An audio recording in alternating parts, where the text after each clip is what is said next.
you haven't seen this video, it's Chris for Life playing Remember You. And it's honestly a perfect example of ghost stepping at the highest level. I think it's so amazing and funny, frankly, that Chris can AAA a song while adding this many steps.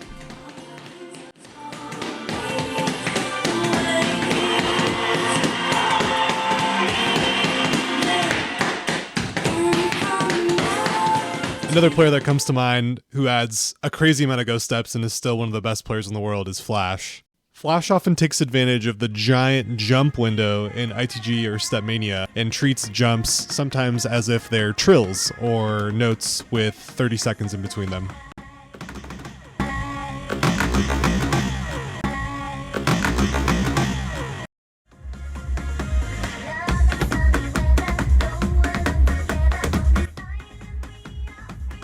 If you ask beginner players, the game itself is hard enough. Why add arrows that don't exist?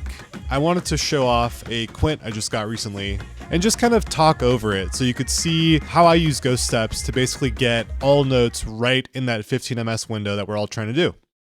There's 4 main techniques I want to talk about. The first is just keeping time via 8th notes. So whatever's happening in the song, you're always tapping on 8th notes just to keep time and make sure you're not losing the rhythm.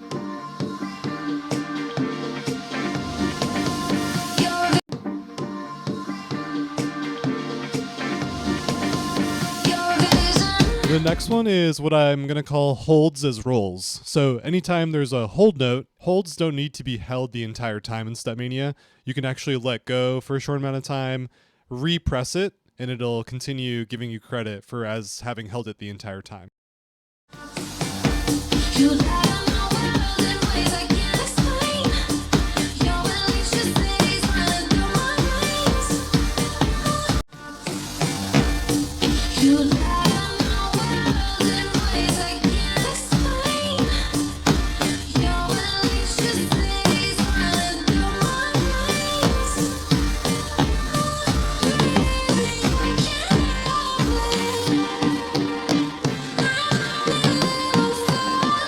Finally, and I want to spend the most amount of time on this, it's completing musical phrases. So mostly when there's either 1 or 2 notes, usually blue or green in nature, so 8th note or 16th note, you're going to want to just tap and find that 4th note or red note that comes after all that stuff. This gets a little complicated, so I actually wanted to switch to Arrow Vortex and show you what the chart is doing and then add the steps I'm adding so you can clearly see how the ghost stepping works. If you don't have a musical background, this is the #1 technique that's going to unlock your timing ability from a non-physical perspective. This is all mental, right? Okay, so here we go. So here's what the song is doing. You'll see this pattern a lot. Not going to go through every iteration of it. Just going to give you one snapshot. So very few notes, right? Like very, very, very few notes. So with my feet, right, you will not hear this. Okay? What you will hear is this.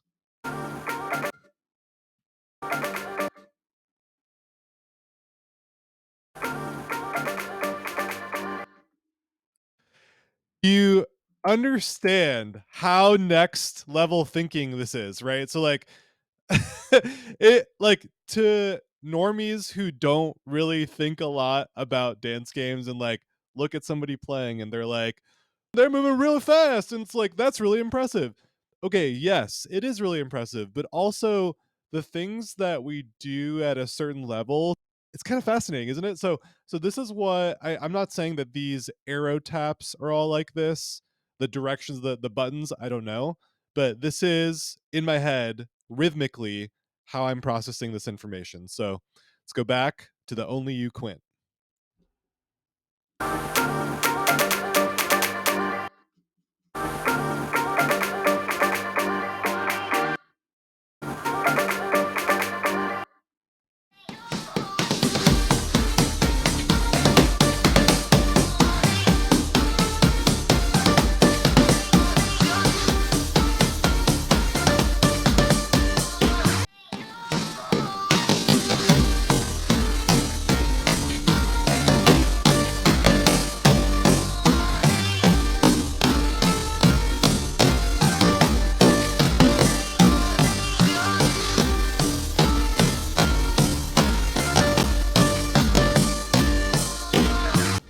It almost always makes the most sense to basically anchor yourself to quarter notes or fourth notes or downbeats, or anytime you can basically bob your head to the rhythm.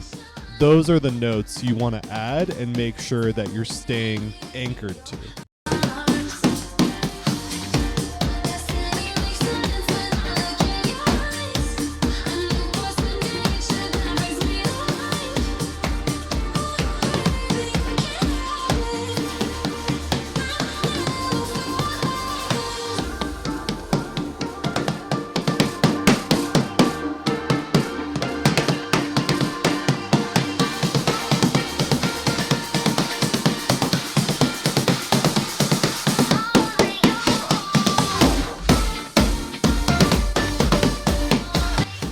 I find ghost stepping especially good in moments like this in the music where there's literally nothing else going on other than those few notes that have arrows. Adding all that extra ghost stepping to keep time really helps when there's no drums or bass, or if it's just lyrics.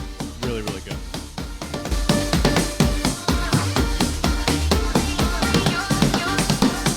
Yes! Come on! 3.6. Nice. I've always talked about doing this, but now that I'm not working a 9 to 5, I'm going to actually follow through with some guides to help you get better at what now has infinite names: FA, FA Plus, Timing, Tech, ICG, Stepmania, In the Groove. I'm just going to say real quick, if you want to see more videos like this, it ends up being useful to you, just hit the subscribe button and like, comment.